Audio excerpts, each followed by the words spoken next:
Recently oil की कीमत में काफ़ी कमी आई है। ये सुना गया है कि ऑयल प्राइसेस ऑलमोस्ट 30% तक डाउन हो गई हैं। ऑलरेडी $45 बैरल का लॉस चल रहा था और वो मजीद रिड्यूस होकर $31.52 तक पहुंच गया है। इसकी मेन वजह ये थी कि सऊदी अरब ने ग्लोबल ऑयल मार्केट में प्राइस वॉर छेड़ दी थी, क्योंकि रशिया ने ओपेक यानी organisation of petroleum exporting companies या साफ जबान में कहें तो सऊदी ऑयल ट्रांसपोर्टेशन के साथ काम करने से इनकार कर दिया था। 2020 में ऑयल प्राइसेस पहले ही कोरोना वायरस की वजह से डाउन थी और इस सीन की वजह से ओवरऑल भी ऑयल एक्सपोर्ट्स में काफ़ी मसाइल आ रहे हैं। और स्पेसिफिकली यूनाइटेड स्टेट्स की बात करें तो लिटरली वहाँ की पूरी हिस्ट्री में इतना बड़ा ऑयल प्राइस क्रैश नहीं आया। अब इतने बड़े मसले की वजह क्या बनी, ऐसा क्या हुआ है, क्या इसकी रीज़न महज कोरोना वायरस की वबा है या कुछ और भी? आज की इस वीडियो में हम लेके आएंगे इन्हीं सवालों के जवाबात। तो चलिए शुरू करते हैं। मैं हूँ आपकी होस्ट अलीशा और आप देख रहे हैं टॉप फैक्ट्स टीवी।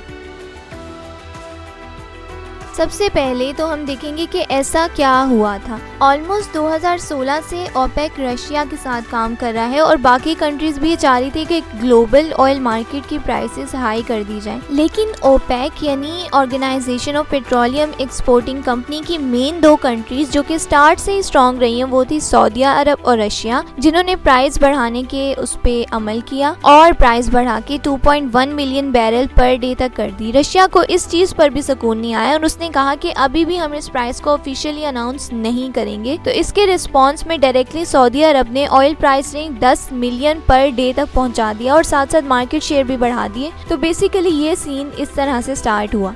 तो अब ये देखेंगे कि रशिया और सऊदीया में स्प्लिट क्यों आया। रशिया ओपेक के अकॉर्डिंग पूरी दुनिया की 10% ऑयल कंजम्पशन संभालता है, जबकि वो चाहता था कि ऑलमोस्ट 40% कंजम्पशन उसके फेवर में आए, क्योंकि वो सबसे स्ट्रॉन्ग है और उसी ने प्राइसेस बढ़ाई हैं। उसकी वजह से कंपनी सक्सेसफुल हुई है। सऊदीया के पास इतनी इंसेंटिव नहीं थी कि वो अपनी प्रोडक्शन पर रशिया को तरजीह दे, तो रशिया की ख्वाहिश नहीं पूरी हुई, जिसकी वजह से उसने ओपेक को छोड़ दिया और उसकी वजह से ऑयल प्रोडक्शन रुक गई और सऊदीया को काफी नुकसान फेस करना पड़ा। ऑयल प्रोडक्शन रुकने की वजह से ऑयल प्राइसेस भी गिर गए। सऊदी अरब की 70% प्रोडक्शन रुक गई और उसे मार्केट शेयर में भी बहुत ज्यादा लॉस फेस करना पड़ा।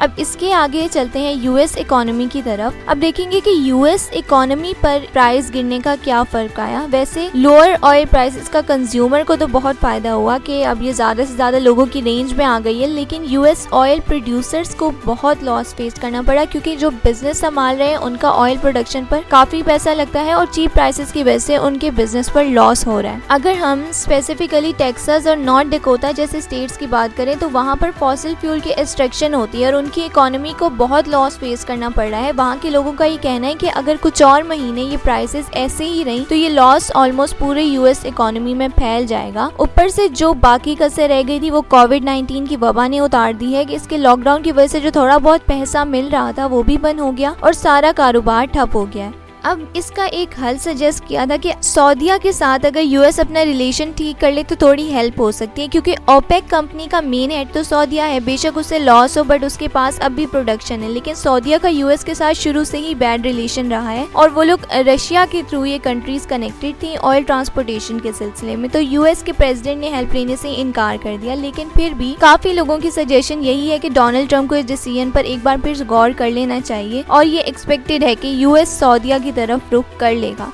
ये थी ऑयल प्राइस की कमी की वजह से यूएस इकोनॉमी के होने वाले नुकसान की वजह, जो कि पूरी दुनिया की हिस्ट्री में पहले कभी नहीं हुआ।